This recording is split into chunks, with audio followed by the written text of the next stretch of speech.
যাবি? ওটো ঢুম করে হয়ে যাবে মেরু ভাই, তেল নিয়ে চলে যা। লকডাউনে হুম করে কুচটা লোড করে দিবে না। আরে কুচটা নিয়ে সব তোরা দেখে খাবার খা। তাড়াতাড়ি হয়ে যাবে এখানে। আমি এখানে কমপ্লিট করবো এখানে। মাদার সাইজই করবো। মাদার সাইজে কেন এরকম এরকম কাটবি তো। বলো বলো বাড়ি যাবি বলো। বাড়ি যাবি? বাড়ি যাবি? যাবি আমার সাথে? হ্যাঁ যাবি?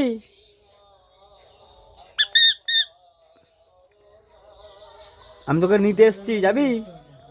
আগে আগে ফোন না কর। যাবি কি বল? যাবি? ওলাই মেশিনটা চালাচ্ছি তেল লোড হয়ে যাবে। হ্যাঁ কিরে মেরু, তুই বললি মনে আছে তো? এখানে যত তাড়াতাড়ি আসবি আমাদের বাড়ি